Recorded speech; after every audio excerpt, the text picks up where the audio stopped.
অস্বীকার করলাম, ইল্লাল্লাহ মানি একমাত্র আল্লাহকে স্বীকার করলাম। আগে দিল থেকে গোটা দুনিয়াকে বের করলাম, সব বাতিলকে বের করলাম। আরে হারামরে তো বের করেছি, হালালও বের করে দিলাম। বলবেন হালালরে বের করার মানে কি? আরে হারাম থেকে তো বিরত থাকবো এজন্য, কারণ রব সেটাকে হারাম করেছেন। কিন্তু হালালকেও দিল থেকে বের করবো এজন্য, কারণ দিলে একমাত্র আল্লাহই থাকবেন। আরে হালাল জিনিস থাক না, পকেটে থাকবে, তো দিলের মধ্যে একজনই থাকবেন, নাম তার নবী সুলাইমান আলাইহিস সালাম সারা দুনিয়ার বাদশাহী করেছেন। যেই বাদশাহী তিনি পেয়েছেন, আজকের যুগে ওই বাদশাহী কে পেয়েছে? না আমেরিকা, না ইউরোপ, না দুনিয়ার কোন শক্তি, কেউ পায় নাই, কোনোদিন পাওয়া সম্ভব না। এত বিশাল এক রাজত্ব করেছেন, কিন্তু রাজত্ব বাইরেই তো ছিল, দিলের মধ্যে তো একমাত্র আল্লাহই ছিলেন। ওসমান গনি রাদিয়াল্লাহু আনহু, গনি মানেই হলো ধনী, নামের সঙ্গেই যোগ হয়ে গেছে ধনী। গনি কিন্তু নাম না, নাম হলো ওসমান, গনি মানে ধনী। তো কি পরিমাণ সম্পদ থাকলে নামই হয়ে যায় ধনী, ভাবতে পারেন? এক তাবুকের যুদ্ধে আল্লাহর বান্দা এই পরিমাণ সম্পদ দান করেছেন, আমার হিসাবে যেটা বর্তমান বাজারের প্রায় 100 কোটি টাকা সমমূল্যের কাছাকাছি হয়। এক যুদ্ধের দানের পরিমাণে যদি প্রায় 100 কোটির কাছাকাছি হয়, বাংলাদেশের সবচাইতে বড় দানবীর হাজির করেন, দেখেন জীবনে এর কোন নজির দেখাতে পারবেন কিনা। উল্টো জিহাদে দান করেছে 1 পয়সা, এমন লোকই তো দেশে পাওয়া যায়। এই ফিলিস্তিনে যে জিহাদ হচ্ছে, কয়জন কয় টাকা দিয়ে খেদমত করেছে? টাকা পয়সা নাই নাকি? কিন্তু আছে। কিন্তু থাকলেও কেউ ভাবে আরে এই ঝামেলায় যাওয়ার কি দরকার, ওদেরটা ওরা বুঝবে। আল আকসা আমাদের কিবলা তো ছিল না, খালি ওদের কিবলা ছিল, ওদেরটা ওরা বুঝুক গিয়ে, বাঁচলে ওরা বাঁচবে, মরলেও ওরা মরবে, তাতে আমাদের কি আসে আর কি যায়? আমরা বাঙালি, ওরা ফিলিস্তিনি, নাউযুবিল্লাহ মিন যালিক। এই রকম নিকৃষ্ট সংকীর্ণ মন মানসিকতার বহুত লোক এই দেশে আছে। তো এখন ওসমান গনি রাদিয়াল্লাহু আনহু বহুত সম্পদের অধিকারী ছিলেন, কিন্তু সম্পদ দিলের ভেতরে ছিল না, সম্পদ ছিল পকেটের ভেতরে। দুনিয়া বিরাগ কারে বলে বোঝেন? জুহুদ। দুনিয়া বিরাগ কাকে বলে? দুনিয়া বিরাগ মানে এটা না সব ছেড়ে ছেড়ে জঙ্গলে চলে যাও, ওখানে গিয়ে সন্ন্যাসী হয়ে যাও, বৈরাগী হয়ে যাও। বরং দুনিয়া বিরাগ মানে হলো সম্পদ থাকলে থাকবে, তবে পকেটে থাকবে, দিলের মধ্যে একমাত্র আল্লাহ থাকবে, দিলের মধ্যে যাতে আল্লাহ ছাড়া আর কেউ কখনো ঢুকতে না পারে। আল্লাহ রাসূল সাল্লাল্লাহু আলাইহি ওয়াসাল্লাম মালকে ভয় পেতেন, সম্পদকে। আমরা তো লোভ করি, ভালোবাসি, কিন্তু রাসূল ভয় পেতেন। আল্লাহ রাসূল নিজে বলেছেন, উম্মত শোনো, মাল ফাকরা আখশা আলাইকুম, আমি তোমাদের ব্যাপারে দারিদ্র্যের ভয় করি না, ওয়ালাকিন আখশা আন তুবসাতা আলাইকুমুদ দুনিয়া, আমার ভয় হলো দুনিয়ার প্রাচুর্য তুলে ধরা হবে তোমাদের সামনে। ফাতানাফাসুহা কামা তানাফাসুহা, তখন তোমরা দুনিয়ার প্রতিযোগিতায় মেতে উঠবে যেভাবে তোমাদের পূর্ববর্তীরা দুনিয়ার প্রতিযোগিতায় মেতে উঠেছিল। ফাতুহলিকাকুম কামা আহলাকাতহুম, এই দুনিয়ায় তোমাদেরকে বরবাদ করে ছাড়বে যেভাবে তোমাদের পূর্ববর্তীদেরকে বরবাদ করে ছেড়েছিল। যার কারণে দেখেন, অতীত দেখেন, বর্তমান দেখেন, এই আরব জাতীয় যখন গরিব ছিল, যখন ছাগল চড়িয়ে উট চড়িয়ে খেত, ওই সময় গোটা দুনিয়াকে শাসন করার মর্যাদা আল্লাহ তাদেরকে দিয়েছিল। আর যখন টাকার পাহাড় হয়ে বসে আছে, তখন কিনা জীবন কাটছে কাফের মুশরিকদের গোলামি করে। তা আসল জিল্লতি তো হলো এই পরবর্তী হালতের জিল্লতি। টাকা যত বাড়ে, টাকা সংরক্ষণ করবে কিভাবে, হেফাজত করবে কিভাবে, এগুলোর ভয় তখন বাড়ে। তখন হক কথা বলতেও মুখে বাঁধে যে হক কথা বললে যদি জেলে যাই, যদি বিপদে পড়ি, এগুলোকে কেই বা ভোগ করবে। পরে যদি চুরি হয়, পরে যদি হাতছাড়া হয়ে যায়, নাউযুবিল্লাহ মিন যালিক।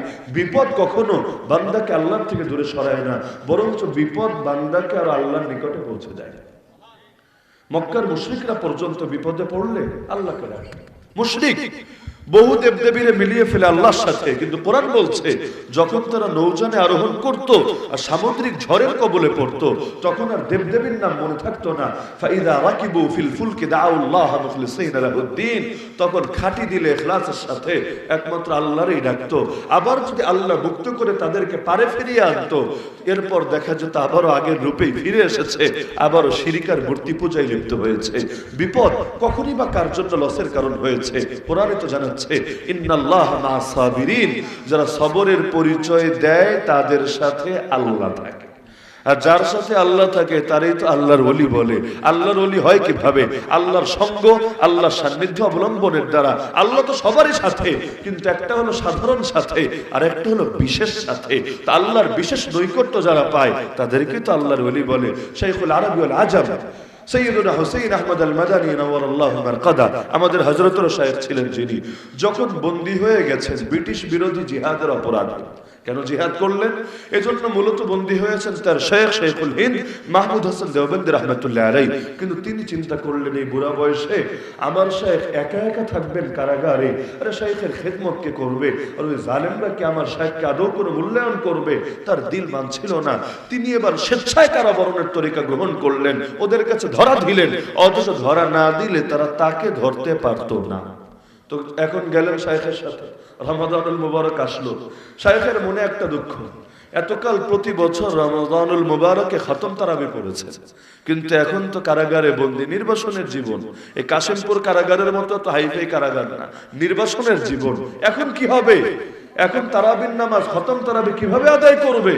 তো দুঃখ প্রকাশ করলো শাগরেদের সামনে, শেখুল আরবিউল আজম হুসাইন আহমদ মাদানী রাহমাতুল্লাহ আলাইহির সামনে। এখন শাগরেদের ভেতর কথাটা শুনে কষ্ট লাগলো, মুখের উপরে বলে ফেললো, হযরত আপনি কোনো দুশ্চিন্তা করবেন না, আমি ইনশাআল্লাহ এই বছর খতম তারাবি পড়াবো। শায়েখ তো অবাক, আরে তুমি কোত্থেকে পড়াবা, তুমি তো হাফেজ না। তো যে হাফেজ না সে কি খতম তারাবি পড়াতে পারে? সম্ভবই তো না। সূরা তারাবি পারবে, খতম তারাবি হাফেজ না হয়ে আবার পড়াবে কিভাবে? আর হানাফি মাযহাবের ফতোয়া অনুসারে নামাজের মধ্যে কোরআন শরীফ দেখে দেখে পড়ার তো সুযোগ নাই, অপশনই খোলা নাই, কিভাবে পড়াবে? এখন বললেন যে হযরত পেরেশান হবেন না, হাফেজ হয়ে যাবেন ইনশাআল্লাহ। রমাদান আসলো, ডেইলি এক পারা করে তারাবিতে পড়বেন। এখন সারাদিন বসে বসে এক পারা হিফজ করেন, রাতের বেলা দাঁড়িয়ে দাঁড়িয়ে 20 টাকাতে এক পারা পড়ে দেন, পরের দিন আবার সারাদিন বসে এক পারা ইয়াদ করেন, রাতের বেলা তারাবিতে আর এক পারা পড়ে দেন। এভাবে যেতে যেতে রমাদান মাস চলেও গেল, আল্লাহর বান্দা পুরো কোরআনের হাফেজ হয়ে গেল। আমাদের চোখের সামনে কারাগারে কত মানুষ হাফেজ হয়ে গেছে, যারা একটা পারারও হাফেজ ছিল না, কিন্তু কারাগারে বসে কি করবে দিন রাত? কোরআন মাজিদ একটা আছে, বসে বসে পড়তে শুরু করেছে, পড়তে পড়তে পড়তে আলহামদুলিল্লাহ পুরো কোরআনের হাফেজ হয়ে আল্লাহ তাআলা তাদেরকে বের করেছে। অথচ বাইরের জীবনে থাকলে আর যাই হোক না কেন হাফেজ তাদের হওয়া হতো না। এখন তারাই শুকরিয়া আদায় করে, আল্লাহ তুমি যে কত বড় নিয়ামত বানিয়েছো আমাদের জন্য জেলখানাকে, আমরা তো আগে বুঝি নাই, এখন না বুঝছি। তুমি আমার কপালে লিখে রেখেছিলা জান্নাতের বড় মাকাম, কারণ কিয়ামতের দিন আল্লাহ হাফেজে কোরআনকে বলবে, আরে বান্দা একটা করে আয়াত পড়, একটা করে ধাপ উপরে ওঠ, আরেকটা আয়াত পড়, আরেকটা ধাপ উপরে ওঠ। ইউকালু লিসাহিবিল কুরআন ইকরা ওয়ারতাকি ওয়ারাত্তিল কামা কুনতা তুরাত্তিলু ফিদ দুনিয়া ফাইন্না মানজিলাতাকা ইনদা আখিরি আয়াতিন তাকরাউহা। বান্দা কোনো তাড়াহুড়া করিস না, পেরেশানির কোনো কারণ নাই, ধীরস্থির ভাবে পড়, যেভাবে দুনিয়ায় তুই পড়তি, সর্বশেষ যেই আয়াতে গিয়ে থামবি সেটাই হবে তোর জান্নাত।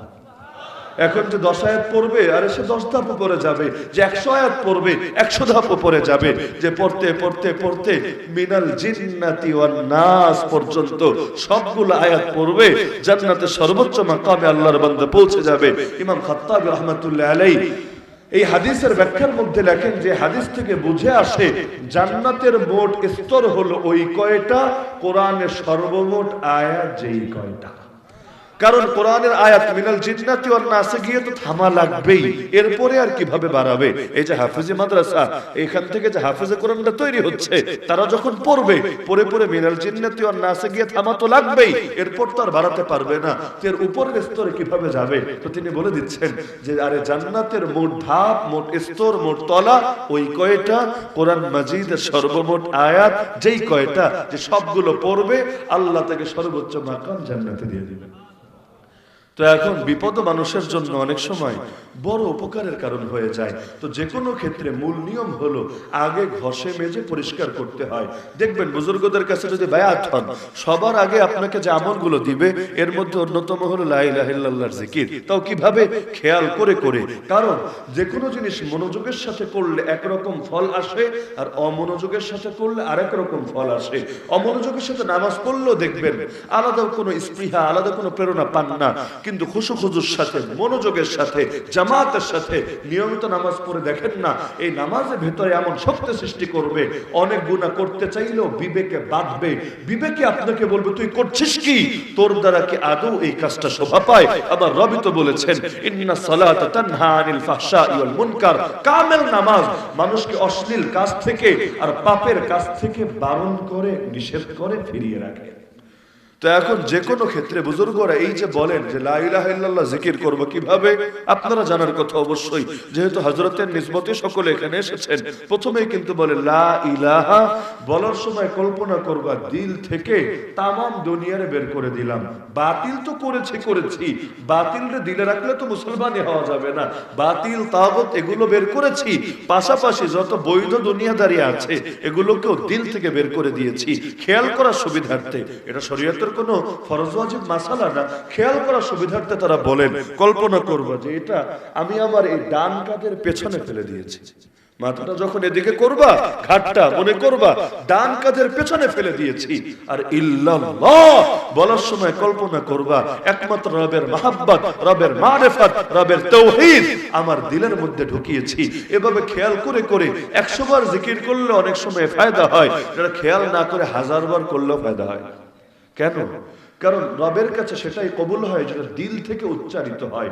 যেমন হাদিসের মধ্যে আছে ইন্নাল্লাহা লা ইয়াকবালু দুআ কলবিন গাফিলিন লাহিন, আল্লাহ উদাসীন অন্তরের দোয়া কবুল করেন না, জিলাপির লোভে যারা দোয়া করে।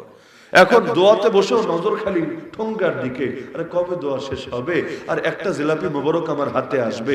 এখন কেউ বারবার ঘড়ি দেখে, কেউ আঙ্গুল ফুটাতে থাকে, কেউ গপ্প সপ্প করে, এদিক সেদিক তাকায়। ও যত লম্বা টাইমে হাত উঁচু করে রাখুক না কেন, তার দোয়া কিভাবে কবুল হবে? দোয়া কবুল হতে চাইলে দোয়া এখান থেকে বের করতে হবে। এজন্য দেখেন না দোয়ায়ে মাসুরা, নামাজের মধ্যেও কত দামি দোয়া আল্লাহ আমাদেরকে দিয়ে দিলেন।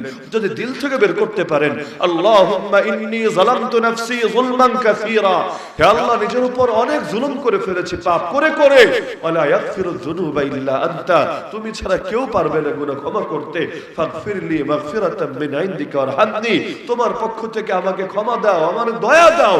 এই যে বাক্যগুলো যদি বলেন দিল থেকে, ক্ষমা পেতে আর জীবনে কি লাগে? কিন্তু দেখবেন নামাজের মধ্যে দোয়াগুলো নিয়ে আমাদের সেই আবেগ থাকে না, যে আবেগ থাকে নামাজের পরের বাংলা দোয়া না। এটাই বাস্তবতা কিনা? সূরা ফাতিহার মধ্যে এমন এক দোয়া আছে যে দোয়ার চাইতে দামি কোনো দোয়া পৃথিবীর বুকে কিছু হতেই পারে না। আরে কোথায় আমার বলা বাংলা বাক্য, কোথায় আল্লাহর ব্যবহার করা রাসূলের শেখানো বাক্য, কোনো তুলনাই তো চলে না। তা আল্লাহ তাআলা দোয়া শেখালেন ইহদিনাস সিরাতাল মুস্তাকিম সিরাতাল লাযীনা আন'আমতা আলাইহিম গায়রিল মাগদুবি আলাইহিম ওয়ালাদ-দাল্লিন। যেই দোয়া নবীরও করা লাগে, সাহাবীরও করা লাগে, তাবেঈরও করা লাগে, ইমামদেরও করা লাগে, যত বড় বুজুর্গ হোক তারও করা লাগে, ইচ্ছাই হোক অনিচ্ছাই হোক বাধ্য করে দেওয়া হয়েছে। এই যে দোয়াটা করে, এই দোয়া যদি দিল থেকে বের হয় আর কোনো বাধা থাকে না আর সে আল্লাহ পর্যন্ত পৌঁছতে। কিন্তু যদি এখান থেকে বের হয়, সে দোয়া আদৌ কবুল হবে কিনা এটা নিয়েই বড় সন্দেহ আছে। এজন্য আপনি খেয়াল করে দেখবেন যে জিকির বুঝে করা আর না বুঝে করার মধ্যে বড় পার্থক্য আছে। ছাত্র জামানায় আমার শাইখ মুর্শিদ একবার নসিহত করলেন, শোনো, গুনাহ থেকে বাঁচতে যদি কষ্ট মনে করো, কারণ অনেক সময় এমন হয় আমরা বুঝি এটা পাপ, এটা গুনাহ, ছাড়তেও চাই কিন্তু ছাড়তে পারি না। কোন এক অদৃশ্য চুম্বকাকর্ষণ যেন আমাদেরকে গুনাহের মধ্যে লিপ্ত করে রাখে, এমন হয় নাকি হয় না? তো হযরত আমল শেখালেন প্রত্যেক ফরজ নামাজের পরে 7 বার তুমি পড়বা লা হাওলা ওয়ালা কুওয়াতা ইল্লা বিল্লাহ, 7 বার পড়বা। তবে প্রতিবার অর্থের দিকে খেয়াল রেখে পড়া লাগবে। অর্থ কি? লা হাওলা মানে কোন গুনাহ থেকে বাঁচার কোনো শক্তি নাই, ওয়ালা কুওয়াতা মানে কোন নেক আমল করার কোনো ক্ষমতা নাই, একমাত্র আল্লাহর সাহায্য ছাড়া। পুরো রূপ হলো লা হাওলা আনিল মাসিয়া ওয়ালা কুওয়াতা আলা তাআ সাবিতাতুন বিআউনি আহাদিন ইল্লা বিআউনিল্লাহ। তো এখন এই বাক্যটা খেয়াল করে করে পড়বা, ইনশাআল্লাহ গুনাহ থেকে বাঁচা সহজ হবে। তো শায়েখ বললেন, এখন ভাবলাম ঠিক আছে পড়ি। তখনও পর্যন্ত জানতাম না যে এটার পক্ষে আদৌ কি হাদিসের দলিল আছে নাকি নাই। তো ঠিক আছে, শায়েখ বলেছেন, অভিজ্ঞতার আলোকে তো বলেছেন, করতে থাকি, করেছি, আলহামদুলিল্লাহ আল্লাহ তাআলা ফায়দাও দিয়েছেন। যেই যে গুনাহের কথা কল্পনা করে প্রতি ফরজ নামাজের পরে 7 বার করে পড়েছি, আলহামদুলিল্লাহ দেখা গিয়েছে ওই গুনাহগুলো থেকে নিজেকে বিরত রাখা অনেকটাই সহজ হয়ে গিয়েছে। পরবর্তীতে এসে দেখেছে হাদিসের মধ্যেই তো আমলের ইঙ্গিত আছে। তো যে কোনো আমল করতে চাইলে করা লাগে শুধু মুখ দিয়ে না বুক দিয়ে? বুক দিয়ে। তো এখন দিল থেকে যখন দুনিয়াকে বের করবে, তখন অন্তরের মধ্যে আল্লাহ তাআলার ইশক আর মহব্বত ধীরে ধীরে পয়দা হতে থাকবে। যে ব্যক্তি ধরেন নজরের গুনাহ করে, সে ব্যক্তি ইবাদতের মজা কিভাবে পাবে?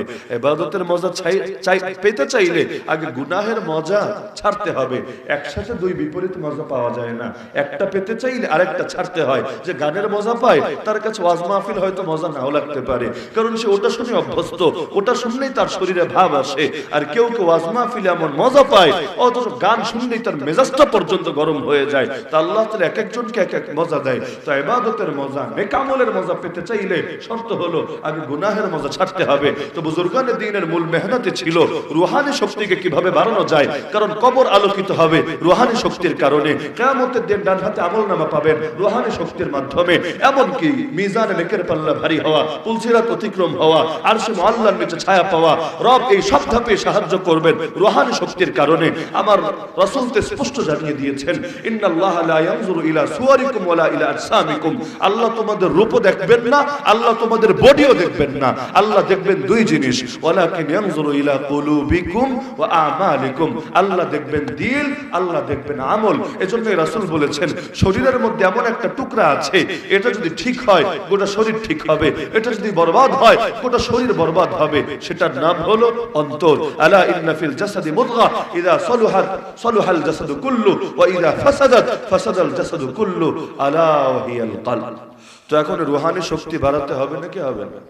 তো এখন কিভাবে হবে? মাধ্যম তো আমি বললামই, যে সর্বপ্রথম দিলটাকে পবিত্র করতে হবে কুফর থেকে, শিরিক থেকে, কবিরা গুনাহ থেকে, মাকরু থেকে, এমন কি যেটা আমার জন্য শোভা পায় না এমন কাজ থেকেও। দুই নম্বর, এটাকে সাজাতে হবে ইবাদত দিয়ে, নফল জিকির আজকার দিয়ে, তেলাওয়াত দিয়ে, নফল রোজা দিয়ে। যত আমল বাড়বে এবার মাকাম তত বাড়বে। তবে আগে আমাকে পবিত্র করে নিতে হবে। যতক্ষণ পবিত্র না করব ততক্ষণ ইবাদত করলেও হয়তো ইবাদত টিকাতে পারবো না। বাজার থেকে কিনবো তো অনেক কিছু, ঘরে এসে হয়তো কিছুই পাবো না, কারণ যেই ব্যাগে ঢুকাচ্ছি তলা ফাড়া। এখন তলা যখন ফাড়া, ঢুকাবো বহুত কিছু, বাড়িতে এসে দেখবো কিছুই তো নাই। যেমন ধরেন হিংসা, একটা রোগী যদি থাকে কারো ভেতরে, হাদিসে আছে ইন্নাল হাসাদা ইয়াকুল হাসানাত কামা তাকুলুন নারুল হাতাবা। হিংসা নেক আমলকে এমন ভাবে পুড়িয়ে খেয়ে ফেলে যেভাবে আগুন লাকড়িকে খেয়ে ফেলে। তো এখন আগুন লাকড়িকে যখন খেয়ে ফেলে, লাকড়ির অস্তিত্ব খুঁজে পাওয়া যায় না। একইভাবে এক হিংসার রোগী যদি ভেতরে থাকে, নেক আমল যতই করুক সেটার অবশিষ্ট থাকে না।